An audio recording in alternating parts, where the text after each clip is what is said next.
السلام عليكم ورحمة الله تعالى وبركاته. حياكم الله إخواني في الداخل والخارج. رفيق وحيد المحلل يقصف رضا ماتام وقناة النهار وهشام مسيلمة الكذاب ويكشف الكذب تاعهم. تعرفوا بأن وليد صادي عين مدير فني وطني جديد. هذا المدير الوطني كان يشرف على اللجنة الفنية أو المديرية الفنية الجهوية في فرنسا في إل دو فرانس، ومعروف هو ككفاءة وهو فرانكو جزائري.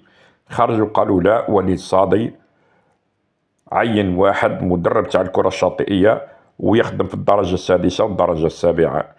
هل جابوا الأدلة؟ بالطبع لم يأتوا بأدلة، مجرد كلام جبدوها هكذاك ولوحوه في قناة النهار. وتعرفوا انتم أتباع لأنهم قسموا المجتمع الجزائري اللي جمعت بالماضي وضد. فواش يقولوا؟ قالوا هذه الكذبة وما كانش واحد حقق في هذه المسألة. هذا كل باش يشوهوا صورة وليد صادي وباش كل قرار يتاخذوا يخرجوا كذبة كما هذه. هل هذه حقيقة أن هذا المدرب المدير الفني اللي جابوه مدرب كرة القدم الشاطئية، وهل يخدم حقيقة بالدرجة السادسة أو السابعة؟ فالمفروض أنت كمحلل أو كإعلامي كي تجيب تتكلم تجيب كذبة كما هذه تذكر الأدلة. ولكن أتباعهم كانوا اللي متعلقين بهشام هذا ومتعلقين بهذه الكذبة ما يسألوش هل حقيقة كاين أدلة ولا. يا أخي راك تختلف مع وليد صادي تكرهوا أي حاجة، هذاك أمر آخر. ولكن يا أخي أنت كمسلم المفروض كيجيب لك واحد معلومة تعطي الدليل. قال نطلبوا بالدليل، إن جاءكم فاسق بنبأ فتبينوا أن تصيبوا قوما بجهالة وتصبحوا على ما فعلتم نادمين، كما قال سبحانه وتعالى.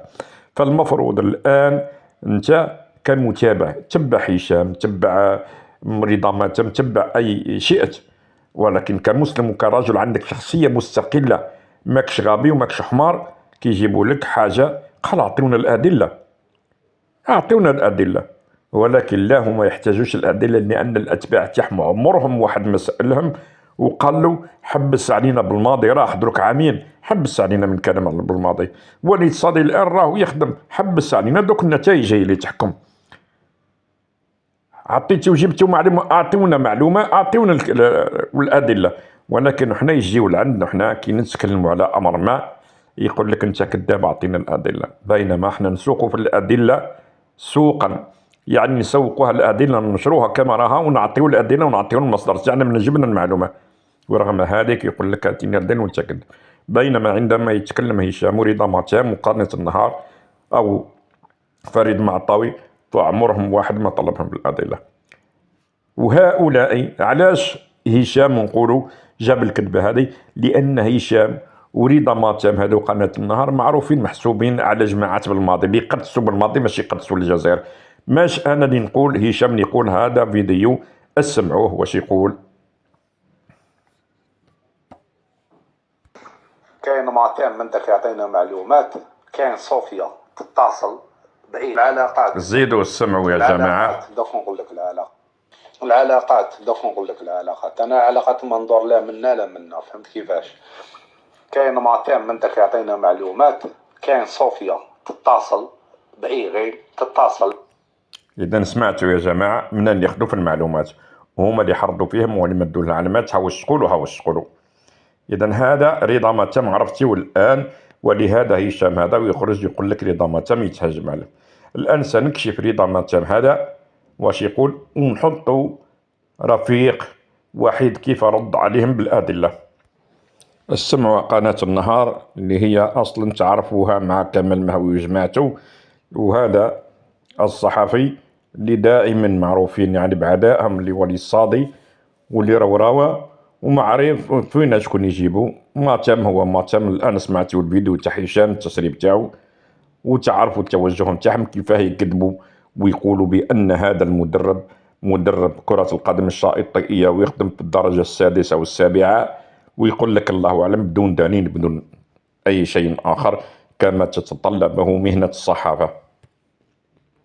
جديد طبعا آخر اجتماع للمكتب الفيدرالي، عامر منسول تم إقالته أو مثل ما تم التصريح بأنه طلب أو طلب منهم فسخ العقد قبل أيام. أنا كنت عارف هذا الموضوع أنه يتم إبعاد بالنسبة لعامر منسول. هذا هو المدير التقني الجديد للكرة الجزائرية طبعا، اللي هو راح يبدأ في أول فيفري 2025،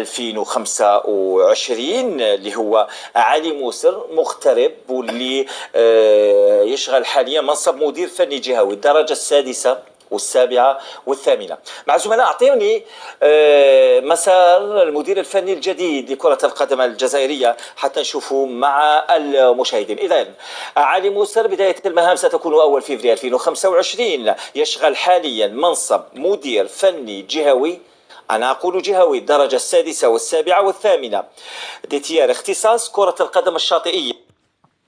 إذا سمعتوا يا جماعة الكذب، قال لك هذا اختصاصه مدرب كرة القدم الشاطئية. تصوروا انتم هذا والاقتصادي، هذا الوزير اللي عينته الدولة يروح للنهوض بالكرة الجزائرية وبالأكاديميات وبتطوير كرة القدم في الجزائر، يروح يجيب واحد كرة القدم تاع الشاطئية، يعني تاع الشاطئ اللي يلعبوها في البلاج، ويحطوا مدير فني. يعني المجنون لا يصدق هذا، وقال لك يخدم الدرجة السادسة أو السابعة. أين هو الدليل؟ أين هم الأوراق الوثائق؟ المفروض هو كون يدخل الآن للصفحة تاع الفيدرالية الفرنسية وخاصة ليل دو فرانس، يعني الجهوي، راح يلقى كلش، ولكن لا، هم يفضلوا ما يجيبوا لا وثائق لا ولو، هذا من أجل تشويه صورة الرجل، ومعروفين بالعداء تاعهم. وما تم الآن يكذب على المديرية الفنية الوطنية ويمد في معلومات خاطئة ويكشفوا المدرب اللي جابوه معاهم اللي دار التربص. واش يقول له علاش عامر منسول ما دار لكمش؟ المفروض هو يحاضر عليكم. يقول له هذا باللي ممنوع، المفروض اللي حاضروا هما يعني في التربصات التكوينية إلا المكونين اللي عينتهم الفيفا، ولكن هو يتهرب من هذا. الآن نشوفوا السقطة تاع رضا ماتم يبين هذا باللي لا علاقة له بالتحليل ولا بالقوانين تاع الديتيان أو الجوانب الهيكلية لكرة القدم. يعني سقط السقطة، يعني حتى هذا صحح له، قال له هل يعني منسول باش يضرب منسول أو يضرب الاتحادية؟ قال له هل منسول هذا دار لكم محاضرة ولا؟ بين له هذا المدرب باللي منسول ما عندوش حق يدير لهم محاضرات في التكوين، لأن الفيفا هي اللي تدير مكونين وما عندوش حق قانونيا، ما عندوش حق. من بعد واش بدا يرقح هو؟ قال له كاينين وحدين يديروا هكذا، بصح ما نذكرش اسمهم لأنه يكذب، ما ينجمش يذكر الاسم، عاول يتهرب. وشوفوا كيفاه كشفوا هذا. انا بيرسونيلمون مو جو فواي الدكتور بوعراطه، يعني il avait les compétences باش يخير 4 ولا 5 اشخاص معاه. حاليا موجود مدير فني مرحبا جزائري، هذا المدير الفني ان شاء الله يفا سوليسيتي هاد لي كومبيتونس اللي هضرنا عليهم. هضرنا جو فوزي سيتي شيحة فؤاد، فيه يدير اللي كان اشتغل، هو كان مدير فني اشتغل في الخارج، ونظن حقق حتى يعني البطولات في الفئات الشبانيه. ورضا ماتم يا جماعه لازم تدخلوا لنا مديريه فنيه. سامحني برك الاخ تتكلم على عامر منصور، وحنا نهضروا على كما يقول لك المعنى تاعو. انا عامر منصور تاع فهمت على لا كومبيتونس تاعو. انا حاب نعرف هل دار لكم درس تقني في هذا الستاج؟ نو سي با لي ديروغاتيف دو عامر منصور نو فير درس. سي لو ديريكتور ناسيونال. هل تدري ان مدير فني فهمت هو الاول اللي يكون فهمت في الواجهه، وهو لازم يكون فهمت على درجه كل ما هو صاري في هذاك التربص. هل تدري سي نشمع ان المدير الفني هو اللي لازم يكون فوق الميدان، في الميدان، ويدير لكم دروس، لان المدير الفني هو فوقكم كامل. مدير فني راك معايا لازم يكون بلو كومبيتون لا ولكن مدير فني لازم تكون عنده البصمه تاعو، لازم تكون عنده البصمه تاعو. نهضر لك على الريغلومون فيفا. سي لي انستركتور habilités à nous donner des cours uniquement instructeurs FIFA. المدير الفني ولكن لازم تكون عنده تدخل. راك مدير فني، وعندنا شفنا في يعني في فيدراليتي اخرى ما نسميوهمش مدراء فنيين هما اللي كانوا ولا مدير فني عطى ديكوري. شفنا يعني استدير انا نقول لك القادم. لا شفنا في مديريه فنيه. غير مقتنع بمنسول، غير مقتنع. سمعتوا يا اخواني؟ قال له المفروض هو اللي يملكم ديكور على التكوين. قال له هذاك القانونيين ممنوع، لي زانستريكتور اللي عينتهم الفيفا هو اللي يمدوا. وبقى هذا يتخبي يقول له كاين واحد نخلاف في بلدان خلاف، قال له بصح ما نذكرهمش لانه ما قاش الدليل. اذا وقفوا هذا رضا ماتشاب يتكلم ويرمي هكذا وبينوا باللي يكتب. الان نسمعوا الرد. وعفوا اخواني غلطت، يعني قلت رفيق واحد وانما هو ابراهيم الشاوش اللي يرد عليهم.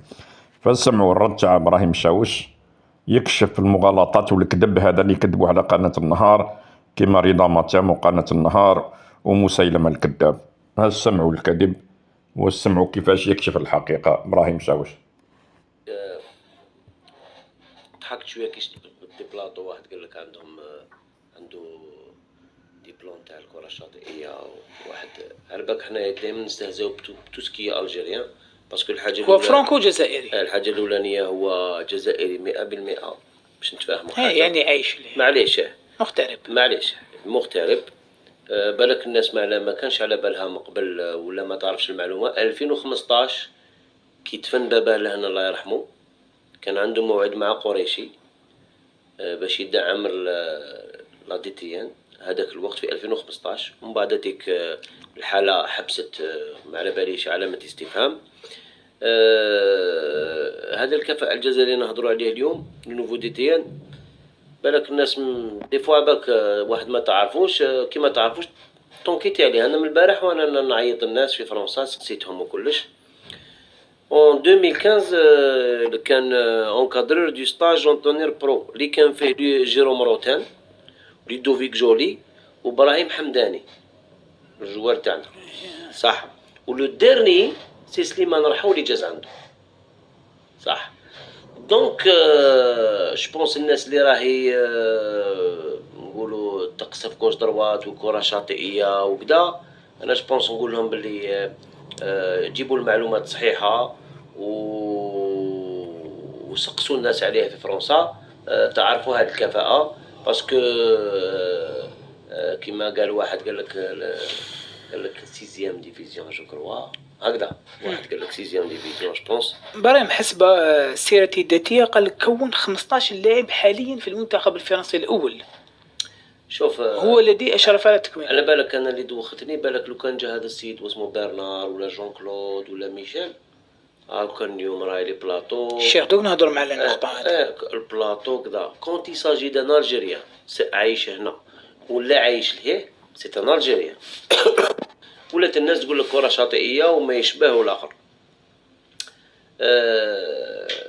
جبنا ان ديتيان اللي عايش وخدم في احسن منظومه تكوينيه في العالم اللي هي المنظومه الفرنسيه. سي لا ميور ايكول نحبوا ولا نكرهوا. لا بروف شوف ليكيب ناسيونال تاعهم، شوف لي كلوب تاعهم باش يلعبوا بالكري تعرف. بون هو كان في لا ريجون تاع باري اللي فيها 20 اللي كاين 20 ارونديسمون 20 ستاد يعني تاع اللي يعني 11 كونتر 11 باش تفهم حاجه. سيد جازوا عليه آلاف تاع الشبان كان ساهم في التكوين تاعهم. اليوم احنا الجزائر ولا الاتحادية كي جابت هذا الجزائري باش تستفاد منه باش ندو الخبرة باسكو تحب ولا تكره كاين لي زوروبيان ميكوبي ولا لي فرنسي. وين رانا احنا هنا اليوم حبينا نكوبيي ولو موديل فرنسي اون الجيري. جميل جدا ابراهيم. باش بالكفاءة كيما هذا ما راحش يكون وحده. قلناها بلي ما كاين سوبرمان. لا ديتيان سي توت ان بروغرام سي توت ان لوجيستيك. ما يقدرش يمشيها وحده. فوالا توت اون اورغانيزاسيون. هذه اللي الناس مغلطين فيها. لا ديتيان كاين بزاف ناس باسكو علاش اليوم باش تعرف حاجه اللاعب الجزائري لو جون جوار الجيريان موهوب سي اون بات خفيفه